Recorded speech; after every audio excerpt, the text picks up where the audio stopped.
যে এই দিনে হোসাইন রাদিয়াল্লাহু আনহু তিনি কারবালের প্রান্তরে শহীদ হয়েছেন বলে এটাকে বলা হয় কি শাহাদাতে হোসাইনের নিয়তে সিয়াম রাখা।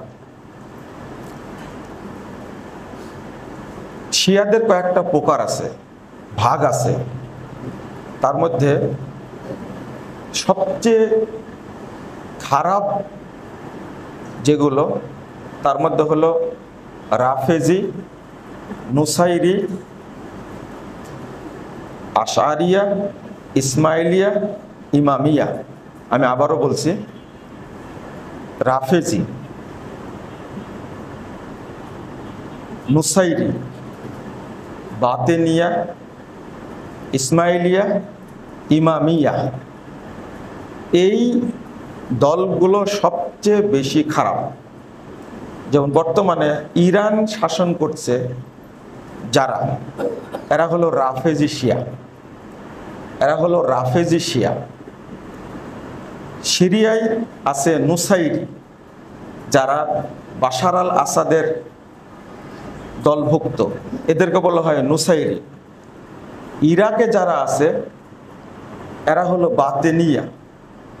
আর আমাদের উপমহাদেশে যারা আছে এরা হলো ইসমাইলিয়া। এই দলগুলোকে একসঙ্গে বলে ইমামিয়া।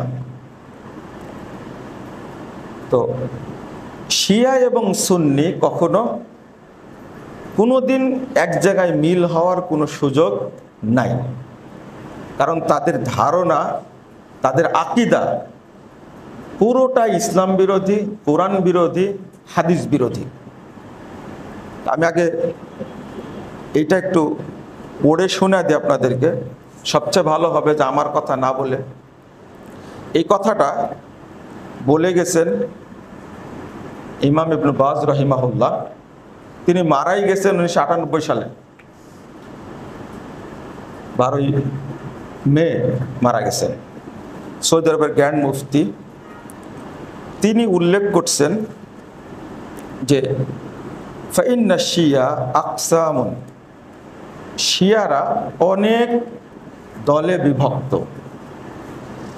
এরপরে বলেছেন আখতারুহুম আর রাফিজা, সবচেয়ে খাতারনাক হলো, সবচেয়ে ভয়ানক হলো রাফেজিরা। আসহাবুল খামিনি হা উলাই আখতারুহুম, যত দল আছে এই খমিনির অনুসারীরা সবচেয়ে ভয়ানক। ওয়াহাকাদা নুসাইরিয়া আসহাবু হাফেজ আল আসাদ, হাফেজ আল আসাদের বেটার নাম হলো বাশার আল আসাদ। সেই সময় যখন তিনি বলছেন তখন বাশার কিন্তু শাসক হয়নি সিরিয়ার, তাই বলছেন যে হাফেজ আল আসাদের অনুসারী হলো নুসাইরি, তারা রাফেজিদের মতোই। ওয়া জামাতুহু ফি সুরিয়া, আর তার জামাত কোথায়? সিরিয়াতে। ফাল বাতিনিয়াতু আল্লাযীনা ফি সুরিয়া ওয়াল বাতিনিয়াতু আল্লাযীনা ফি ইরান ওয়াল বাতিনিয়াতু ফিল হিন্দ। এরপরে বলছেন যারা সিরিয়াতে আছে বাতিনিয়া ফিরকা, যারা ইরানে আছে বাতিনিয়া ফিরকা, যারা উপমহাদেশে আছে বাতিনি ফিরকা, ওয়াহুমুল ইসমাইলিয়া, এরা সবাই ইসমাইলি আকিদায়।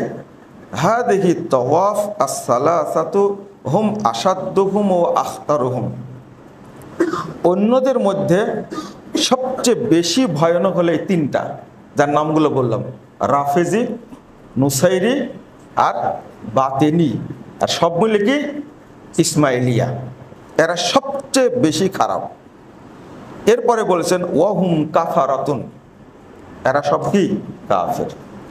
আবার বলছেন হা উলাই কাফারাতুন, এরা সবাই কাফের। কারণ হিসাবে উল্লেখ করছেন এখানে লিআন্নাহুম ওয়ালিয়াযু বিল্লাহ, আল্লাহর কাছে আমরা পরিত্রাণ চাই, ইউজাম্মিরুনা শাররা লিল মুসলিমিন, তারা গোপনে মুসলিমদেরকে ক্ষতি করে থাকে। ওয়া ইয়ারাউনাল মুসলিমিনা আখতারা আলাইহিম মিনাল কাফারাতে, এই শিয়ারা ধারণা করে যে মুসলিমরা কাফেরদের চেয়েও আমাদের জন্য বেশি ভয়াবহ, মানে মুসলিমরা বেশি ক্ষতিকর। শিয়াদের জন্য এরা বিশ্বাস করে।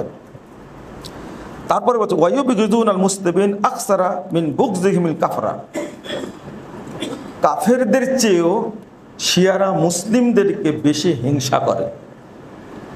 তারপরে বলছেন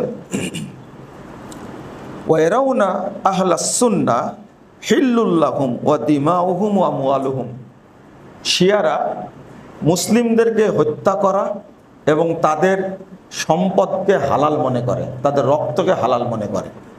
এই রাফেজিরা, যাদেরকে আমরা সবচেয়ে বড় ইসলামপন্থী বলি, যাদের প্রতি আমাদের সবচেয়ে মহব্বত বেশি, আমরা এই ইরানকেই বলি যে ইসলামী রাষ্ট্র।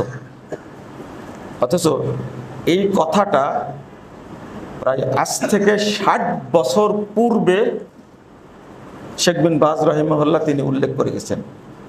আমাদের বয়স তো 60 হয়নি, আপনাদের অনেকের বয়স 60 বছর। কত আগের কথা পরিষ্কার করে গেছে। আরেকটা আরো আগের কথা,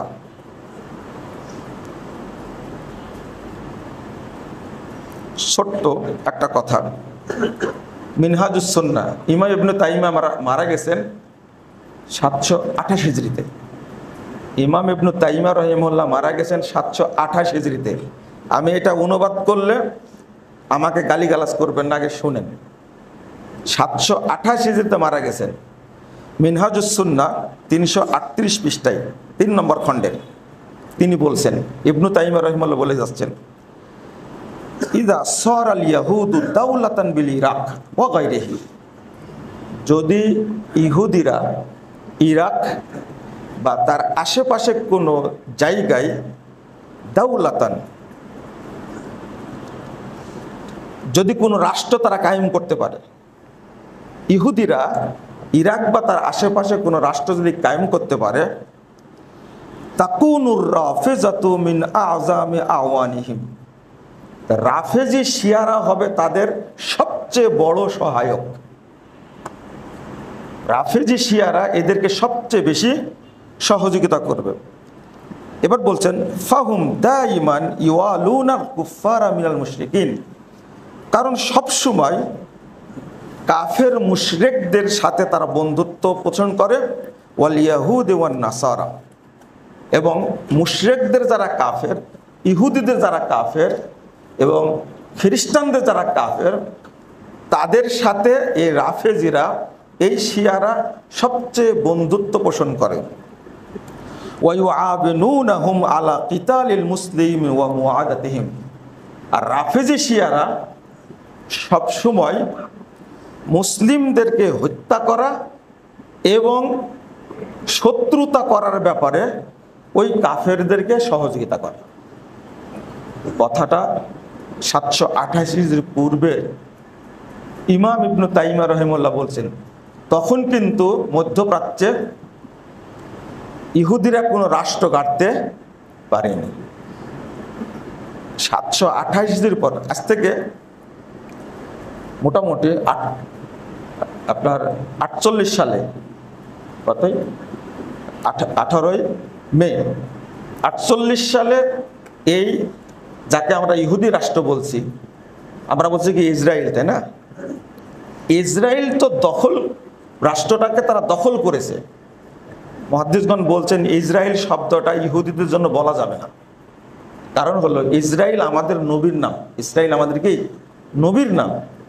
সে উপনাম হলো ইয়াকুব আলাইহিস সালামের উপনাম কি ইসরায়েল। তা আমরা ইহুদিদেরকে কখনো ইসরায়েল বলবো না, কি বলবো? ইহুদি বলবো। এই ইহুদিরা এসে যখন ফিলিস্তিন দখল করলো, তখনই তাদের পৃথক রাষ্ট্র হিসাবে আমরা ইসরায়েল বলে স্বীকৃতি দিচ্ছি। ওরা ইহুদি, ওদের কোনো রাষ্ট্র ফিলিস্তিনে ছিল না, এখনো নাই, ভবিষ্যতে থাকবে না ইনশাল্লাহ। ফিলিস্তিন মুসলিমদেরই থাকবে ইনশাল্লাহ। এটা এর ইতিহাস অনেক লম্বা, যেহেতু আমরা এতটুকু আল্লাহকে বলি, এই অপবিত্র, এই মালউন যারা ফিলিস্তিনে এসে উড়ে এসে জুড়ে বসেছে, আল্লাহ তুমি তাদেরকে ধ্বংস করে দাও, আমিন। এবং ধ্বংস হবে ইনশাল্লাহ, ইনশাল্লাহ। তো আপনারা একটু খেয়াল করেন এই বাক্যটা, 728 হিজরির পূর্বে এই গ্রন্থটা লেখা কিন্তু জেলখানায় বসে। ইমাম ইবনে তাইমিয়া রাহিমাহুল্লাহ গ্রন্থটা লিখছেন জেলখানায় বসে। তখন কি এই পুরো শিয়াদের বিরুদ্ধে লেখা মিনহাজুস সুন্নাহ, তার মধ্যে ছোট্ট একটা কথা বলেছে তার ধারণা। এখন একটু চিন্তা করেন তো, এই ফিলিস্তিনে ইহুদিরা এসে যে বসলো, এদের সবচেয়ে বেশি সহযোগী কারা? আরেকটা প্রশ্ন করে আপনাদেরকে, দাজ্জাল কোথা থেকে বের হবে? আপনারা উত্তর দেন তো, কেউ আছেন কিনা? ইরান থেকে বের হবে, তাই না? সবাই তো আলহামদুলিল্লাহ জানেন এটা। দাজ্জাল বের হবে কিন্তু ইরান থেকে। এটা রাসূল সাল্লাল্লাহু আলাইহি ওয়াসাল্লামের হাদিস, সহিহ মুসলিম আসছে, মুসনাদ আহমদ আসছে 13,343 নম্বর হাদিস, মুসনাদ আহমদের মধ্যে এসেছে। রাসূল সাল্লাল্লাহু আলাইহি ওয়াসাল্লাম বলছেন যে ইয়াখরুজু দাজ্জাল মিন আসবাহান মিন করিয়াতি ইয়াহুদ, ইহুদি এলাকার, আসবাহান শহরের ইহুদি এলাকা থেকে দাজ্জাল বের হবে। ওয়া মাহু সাবুন আলফা মিনাল ইয়াহুদ, আর তখন তার সাথে 70,000 ইহুদি থাকবে।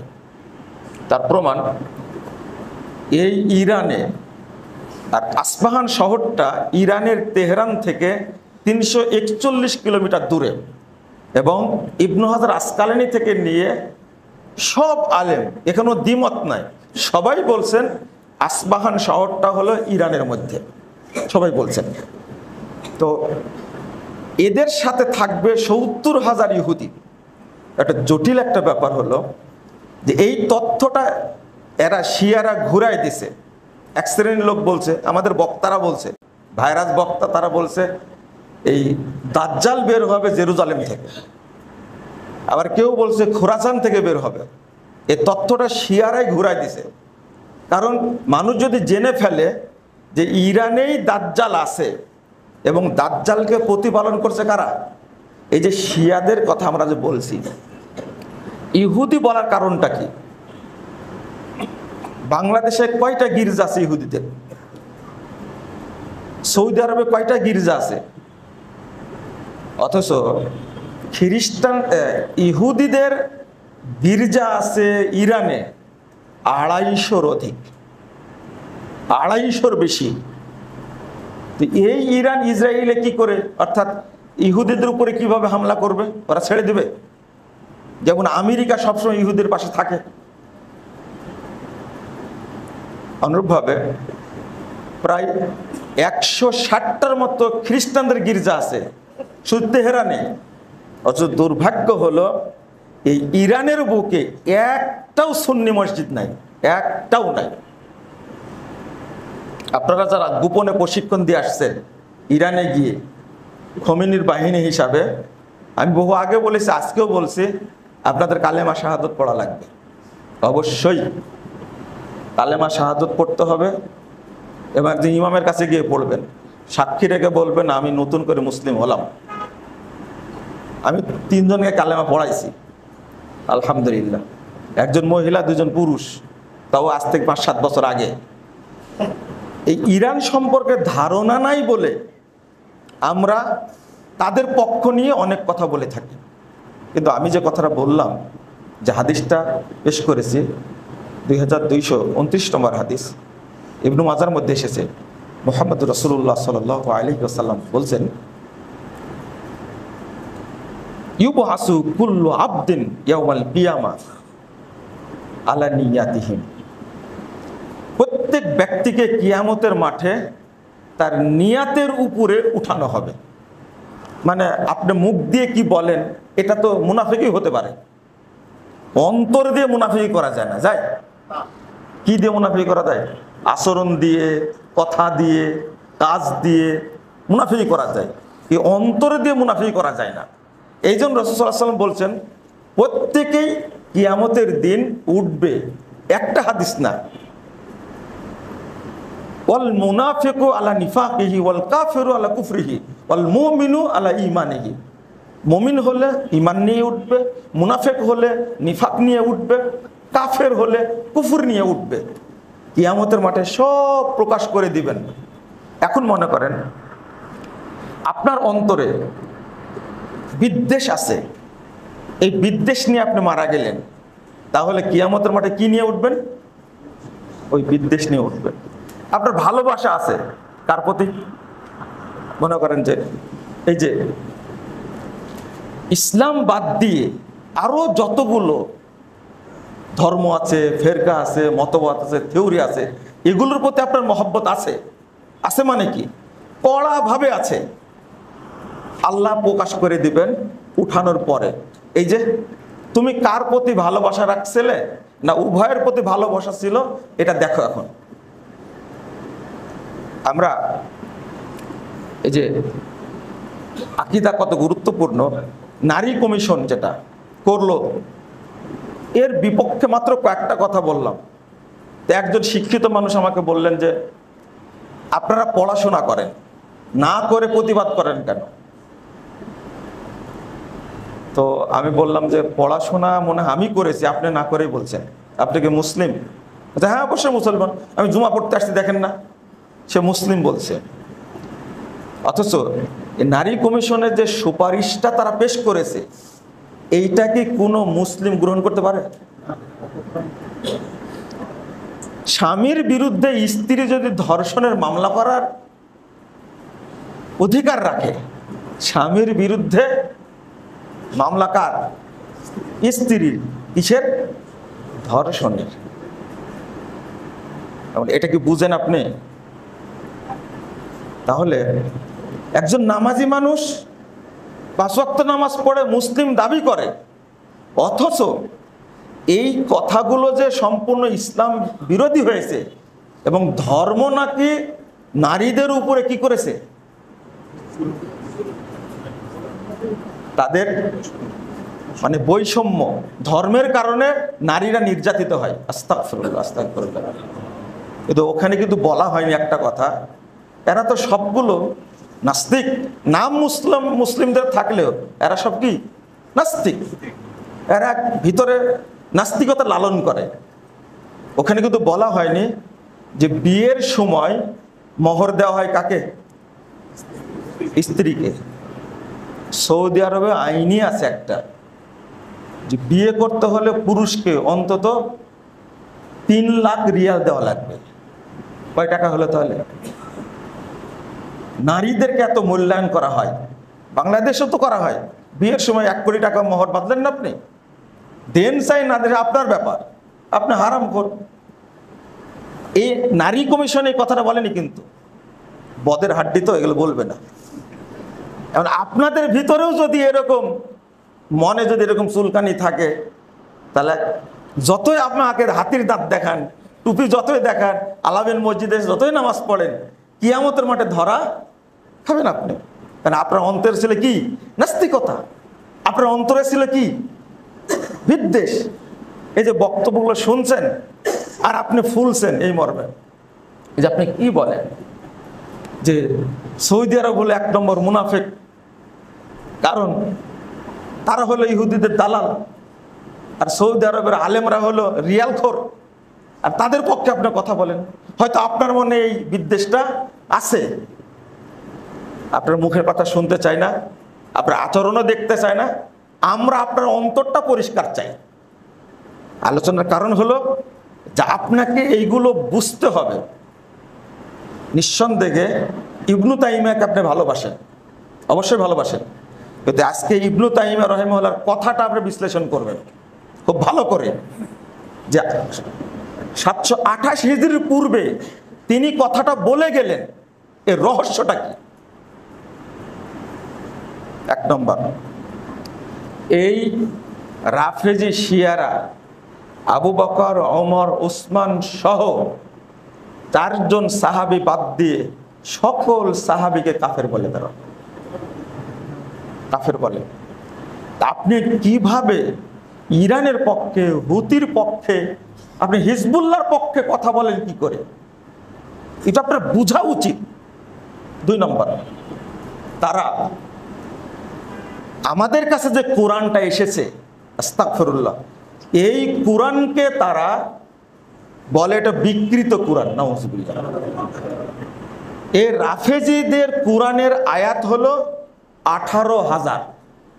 কত? 18,000। ওদের কোরআনটা বাড়ায়া করেছে 90 পারা। আমাদের কোরআনের আয়াত কত? যেটা আল্লাহ প্রদত্ত 30 পারা, 6,236টা আয়াত আছে। তাদের কোরআনের আয়াত কত? 18,000।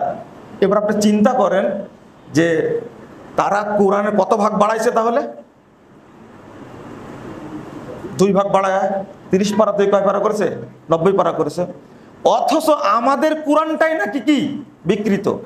যদি কোরআনের একটা হরফ কেউ অস্বীকার করে, সে মুসলিম থাকে না কাফের হয়ে যায়? কাফের হয়ে যায়, এতে কোনো সন্দেহ নাই। 3 নম্বরটা হলো, এই রাফেজি শিয়ারা এইতে কাদা স্পষ্ট মনে করে এই আয়েশা রাদিয়াল্লাহু আনহার কারণে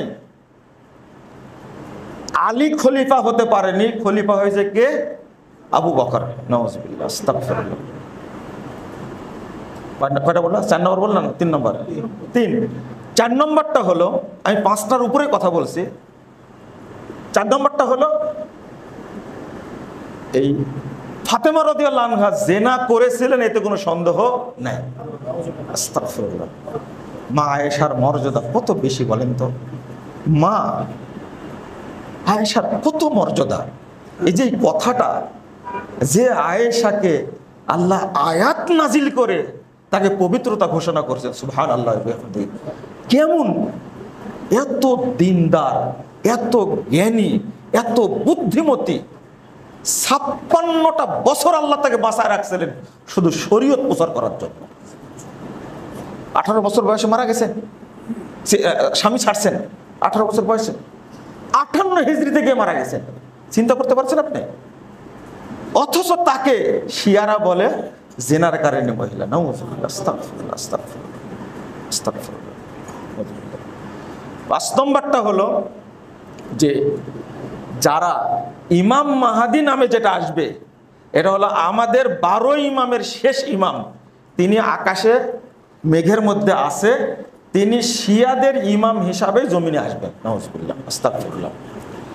ইমাম আলবানী রাহিমাহুল্লাহ এই 5টা সম্পর্কে জিজ্ঞেস করেছিলেন আলবানীকে। মানে আলবানীর কথাটা শুনেন আপনারা। জিজ্ঞেস করেছিলেন যে রাফেজি খমিনীদের এই 5টা দাবি কি ঠিক আছে? তিনি বলছেন, ইন্না কুল্লা কওলিন মিন তিলকাল আকওয়ালিল খামসা, এই 5টা কথা কুফরুন বাওয়াহুন ওয়া শিরকুন সরিহুন, এটা স্পষ্ট কুফরি এবং পরিষ্কার শিরিক। লি মুখালাফাতিহিল কুরআনিল কারীম ওয়া সুন্নাতিল মুত্তাহিরা ওয়া ইজমাইল উম্মাহ ওয়া মা হুয়া মা'লুমুন মিনাদ দ্বীন বিযুরুরা। তিনি বলছেন কোরআনে কারীম, পবিত্র সুন্নাহ এবং মুসলিম উম্মার ইজমা এবং দ্বীনের জরুরি যত বিষয় আছে, ওয়াজিব, সবগুলোর বিরোধী কথাগুলো। এরপরে বলছেন, ফালিদালিকা ফাকুল্লু মান ক্বালা বিহা মুতাকিদান আও ওয়ালাউ বিবাদিন। বলছেন যদি কেউ অন্তর থেকে এই কথাটা বলে অথবা কোনো একটা বলে, এগুলোর কোনো একটা বলে, ফাহুয়া মুশরিকুন কাফিরুন ওয়া ইন সামা ওয়া সাল্লা ওয়া জামা আন্নাহু মুসলিম। ওই ব্যক্তি মুশরিক, ওই ব্যক্তি কাফের, ওই ব্যক্তি যদিও সিয়াম রাখে, সালাত আদায় করে, যদিও নিজেকে মুসলিম মনে করে, তাহলে কাফের। এই কথাগুলো একটা যদি কেউ মনে করে ঠিক আছে, তাহলে কাফের হয়ে যাবে, সে মুশরিক হয়ে যাবে।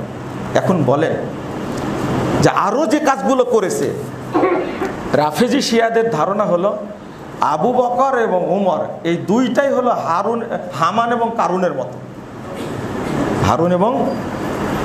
হামান এবং কারুনের মতো।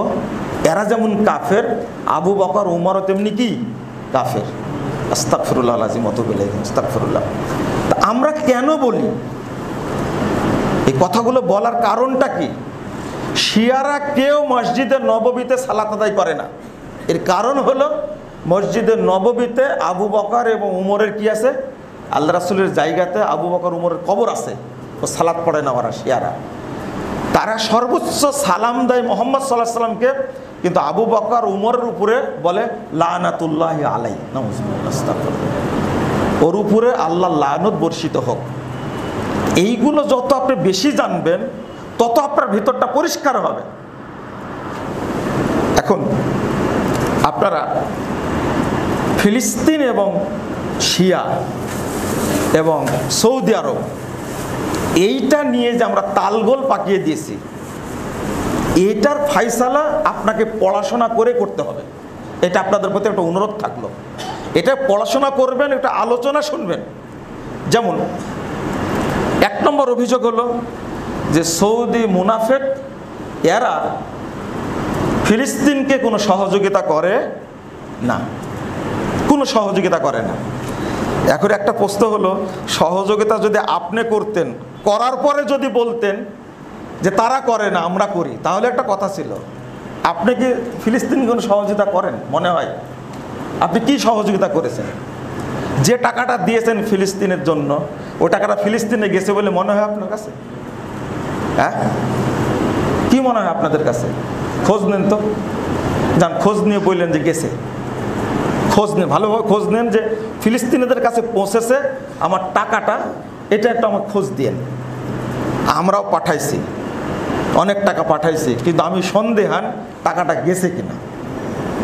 কিন্তু সৌদি আরবের এটা আপনাদের কাছে বলি, এটা আরবি থেকে অনুবাদ করে আপনাদের একটু শোনাই, একবারে শুরুর থেকেই আমি অল্প করে বলবো। 2000 সালে সৌদি আরব সরকার প্রথম জেরুজালেম ফান্ড এবং আল আকসা ফান্ড গঠন করে। জেরুজালেম ফান্ড এবং আল আকসা ফান্ড, তার আগেও হতে পারে, এটা তথ্যটা পাইনি। সেই সময়ে আল আকসা ফান্ডে $200 মিলিয়ন দান করে সৌদি আরব। যদিও চেষ্টা করছে বহু আগে থেকে, 1948 সালের আগে থেকে, আমি বলছি এই 2000 সালের পর থেকে, এবং জেরুজালেম ফান্ডে দান করে $50 মিলিয়ন।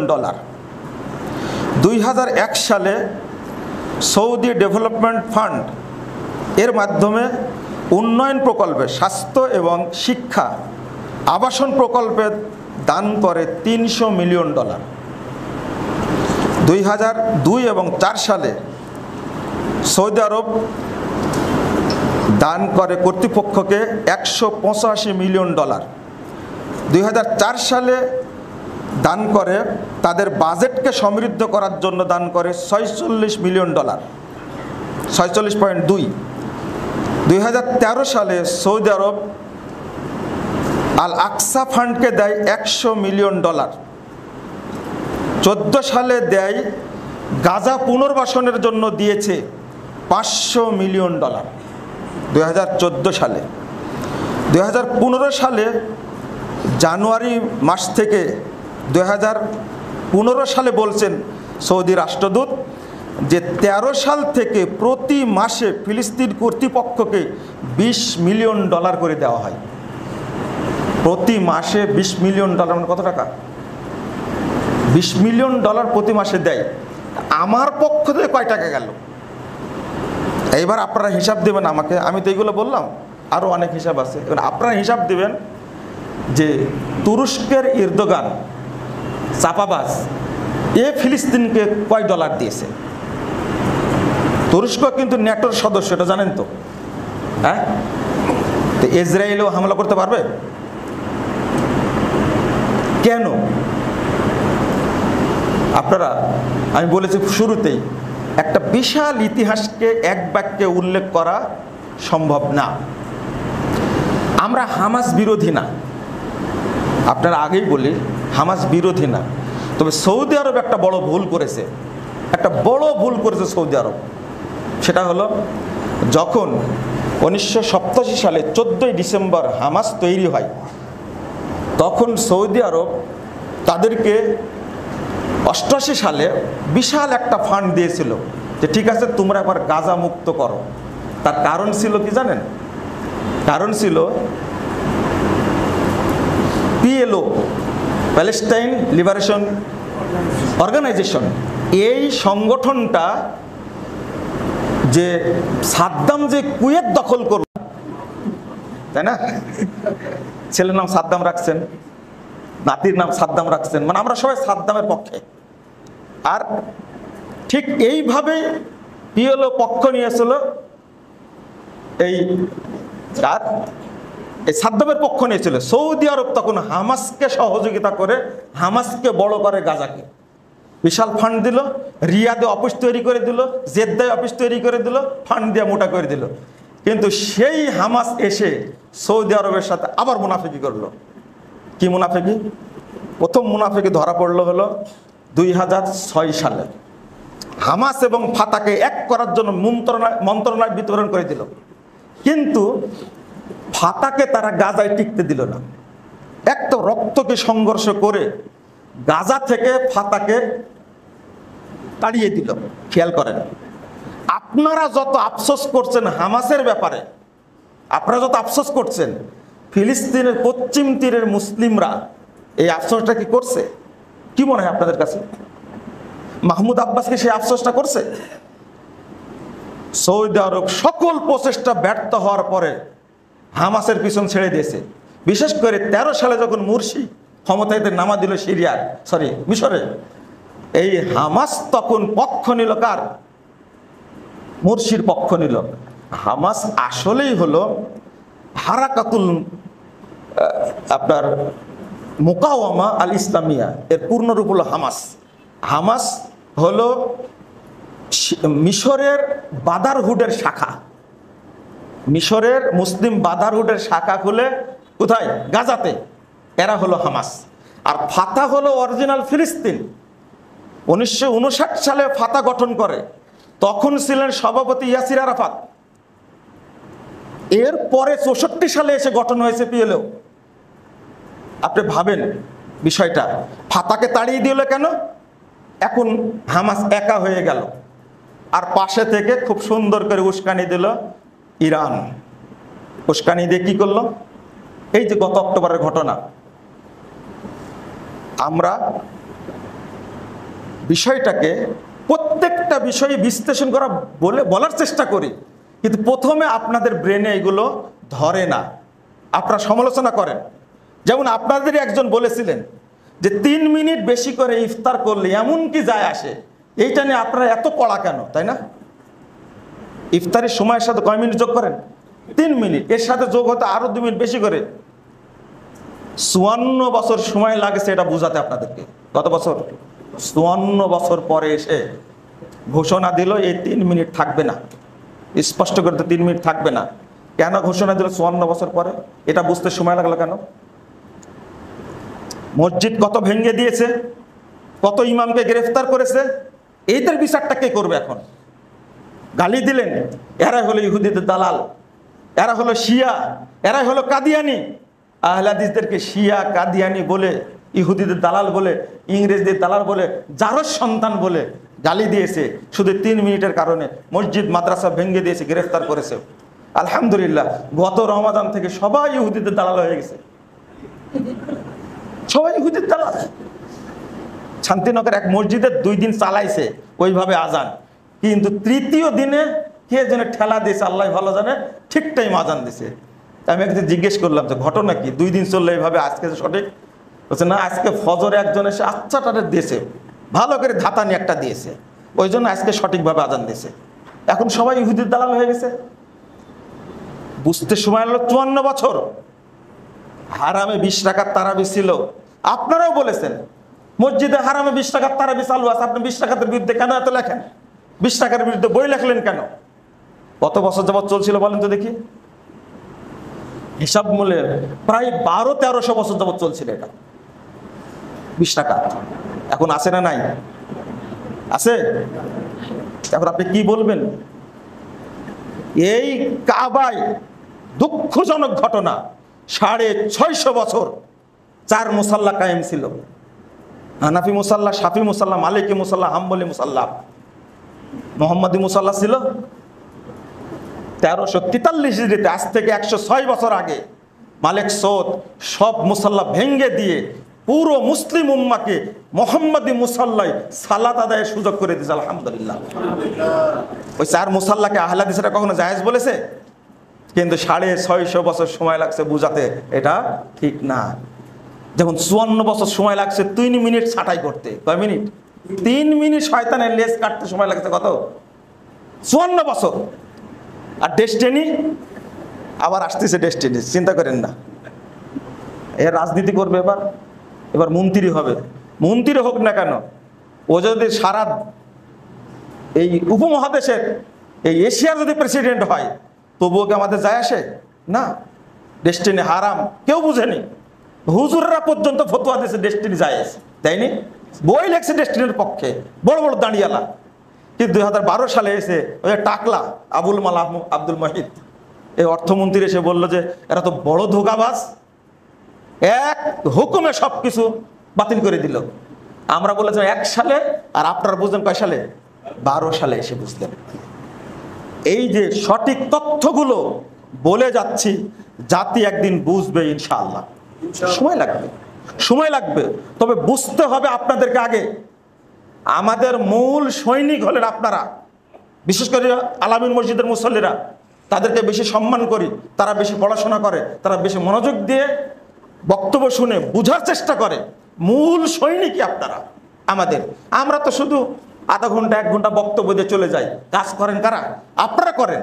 এই তথ্যগুলো আজকে এত চাপাবাজি করছে ফিলিস্তিনে, হায় প্রায় 60 থেকে 65 হাজার নিরীহ মানুষকে হত্যা করেছে এই ইহুদিরা। আমার অস্ত্র নয়, শস্ত্র নয়, আমি যুদ্ধ করবো কি করে? কেন আপনারা একটু এরদোগানের কাছে দরখাস্ত করেন যে আজারবাইজান থেকে 80% তেল আসে তুরস্কের উপর দিয়ে, তুমি মুসলিম জাহানের খলিফা হিসাবে লাইনটা কেটে দাও। পারবে?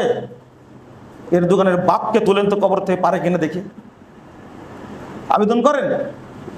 আপনার ইরান কি করেছে তাদের জন্য, ফিলিস্তিনের জন্য কি করেছে? একটা উদাহরণ দেন দেখি।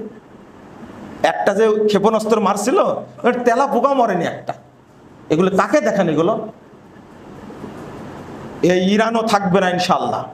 ইরান থাকবে নামে, কিন্তু এই ইরানও মুসলিমদের দখলে আসবে ইনশাল্লাহ। এই হুতিরা কি করছে? বাশার আল আসাদ 10,000 আলেমকে হত্যা করেছে সিরিয়াতে। সিরিয়া হলো আল্লাহ রাসূলের দোয়াপ্রাপ্ত জায়গা। আর বাংলাদেশের শিয়ারা আহলে হাদিস মসজিদ ভেঙে দিচ্ছে। আর তাদের প্রতি আপনার কত দরদ। এই সৌদি আরব থেকে প্রবাসীগুলোকে বের করে পাঠা দিল। যারা আপনারা গেছেন শহরের উদ্যানে, তাদেরকে বলেন একটু, হুজুরেরা তোমরা একটু যাও সৌদি আরবে, যা সৌদি আরব শাসককে বলো যে এদেরকে বের করে দিও না। কেন? সালমানের ছবি, আপনি একজন সুন্নি মুসলিম হয়ে মালিক সালমানের ছবি তৈরি করে তার ছবিতে জুতা মারলেন আপনি? এটা পারলেন আপনি? আপনাকে সুন্নি বলা যায়? এই জন্য বাংলাদেশের অধিকাংশ মানুষ মুসলিম না, অধিকাংশ হলো শিয়া। অধিকাংশ শিয়া। মোহাম্মদ বিন সালমানের ছবি তৈরি করে আপনারা তাকে ইসরায়েলের দালাল বললেন, ইহুদিদের দালাল বললেন। সৌদি আরব থেকে কোনো বিমান কি যায় ইহুদির দেশে? যায়? ইসরায়েল যাকে বলছে সেখানে যায়? প্রমাণ আছে? কিন্তু প্রতিদিন কয়টা ফ্লাইট প্রচলিত হয় কয়টা ফ্লাইট? তুরস্ক থেকে কয়টা হয় দেখেন আপনি, ইরান থেকে কয়টা হয় দেখেন আপনি।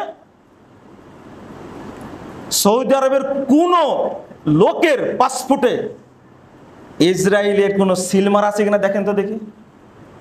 আর আমার দেশের হুজুরেরা কত ইহুদিদের দালাল হয়, সুন্দর করে সব দেখে এসে বলছে আমরা ফিলিস্তিন দেখে আসলাম। অত পাসপোর্ট নিয়ে গেছে কারে? পাসপোর্ট নিয়ে গেছে কার? কোথা থেকে? ইসরায়েলি পাসপোর্ট নিয়ে গেছে, তাদের সাপোর্ট নিয়ে গেছে, বলছে আমরা ফিলিস্তিন বেড়া আসছিলাম। এইগুলো মানুষ এক সময় বুঝবে, সময় আসবে। কিন্তু এর মাঝখান থেকে অনেক গালিগালাজ শুনতে হবে, অনেক ইট খেতে হবে, অনেক গালমন্দ হবে, হোক তাতে যায় আসে না। ইনশাল্লাহ বাংলাদেশের মানুষ এক সময় পরিষ্কার বুঝবে এবং সংশোধন হবে ইনশাল্লাহ।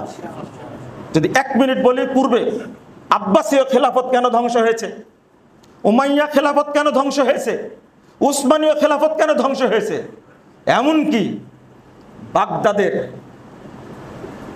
খেলাফত যে ধ্বংস হলো টাইগ্রিস নদীতে যেভাবে স্রোত বন্ধ হলো, গবেষণাগার ধ্বংস হলো, এইগুলোর পিছনে 1 নম্বর হাত ছিল শিয়াদের, ইসমাইলি শিয়াদের।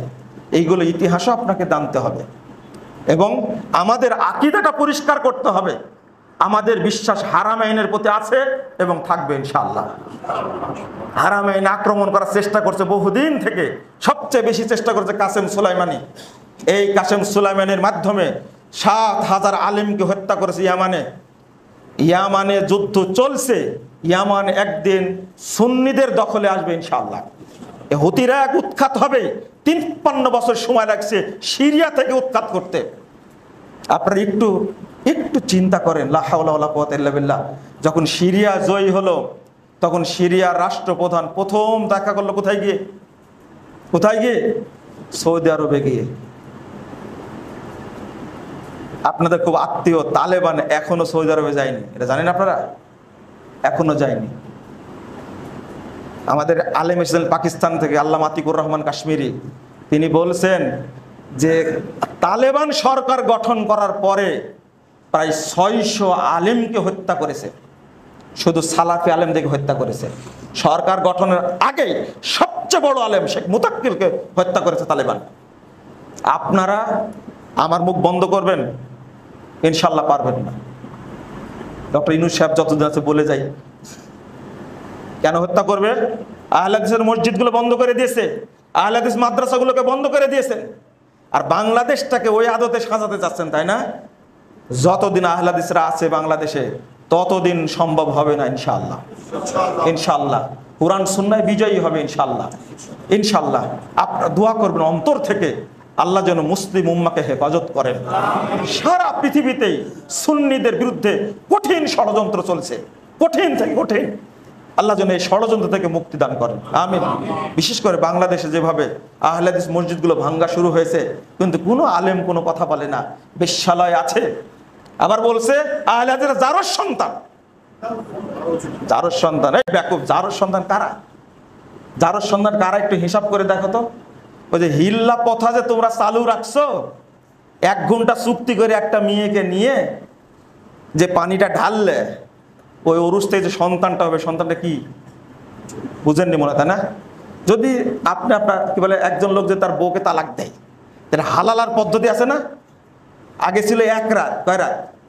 1 রাত অন্য পুরুষের সাথে বিয়ে দিবে, 1 রাত থেকে পরের দিন আবার ফেরত পাবে, তালাক দিবে, ওই স্ত্রীকে আবার ফেরত পাবে। এই পদ্ধতি বাংলাদেশ আছে না? কি বলে এটাকে? হিল্লা বলে।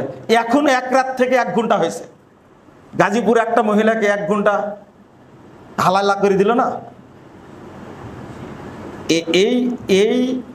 এই ধর্ষণে যে বাচ্চা হয়েছে, এই বাচ্চাটা কি বাচ্চা?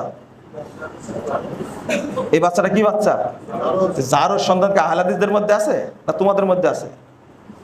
এই কথাটা বলেই তারা নিজেদের দিকে ইঙ্গিত করেছে। নাউজুবিল্লাহ, আস্তাগফিরুল্লাহ। গালি দিলেই বিপদে পড়বে, গালি দিলেই বিপদে পড়বে। তোমরা হালালা করে ইসলামের মধ্যে একটা ধর্ষণ প্রথাকে চালু রাখছো। এই ধর্ষণে যদি বাচ্চা হয়, এটা জারজ বাচ্চা হবে। ইসলামে এই পাঠা প্রথা চালু নাই, হারাম। একটা সরলা মহিলাকে তুমি অযথা তালাক দিয়েছে, একদিনও যে 1000 1 কোটি তালাক দেয়, তুমি তালাক কয়টা হবে? একটা হবে। 3 মাস সময় আছে। 3 তালাক একসঙ্গে দিছে, বউটাকে হারাম করে দিছে, দিয়ে পদ্ধতি বের করলো কি? মোল্লার সাথে বিয়ে দিবে, 1 ঘন্টা থাকবে, পরে 1 ঘন্টা পর আবার নতুন করে বিয়ে দিবে, তখন এর জন্য হালাল হয়ে গেল। হারামখোর হুজুর। এই সমস্ত হুজুরদের কি করতে বলা হয়? এই গাজীপুরে তো ঘটনা ঘটলো, কোন ইসলামী দলের চেয়ারম্যান কথা বলেনি। এই ধর্ষণের পক্ষে সবাই, কোন মোল্লা কথা বলেনি। এগুলো সব মুনাফিক মোল্লা। এরা ধর্ষণ তোমরাই চালু রাখছো মুসলিমরা ইসলামের নাম দিয়ে, অথচ ইসলাম এটা হারাম। ইসলাম এটা হারাম, এই জাহেলি প্রথা চালু রাখছে। আর আহলে হাদিসদেরকে বলে যে জারজ সন্তান, জারজ সন্তান যে সেই মানুষকে জারজ বলে গালি দেয়। এটা মনে রাখতে হবে। আল্লাহ যেন আমাদের বুঝার তৌফিক দান করে। আপনারা দোয়া করবেন আল্লাহ যেন এদেরকে হেদায়েত দান করে। আমিন রাব্বাল আলামিন। বারাকাল্লাহু ফিকুম ওয়া জাযাকুমুল্লাহু খাইরান।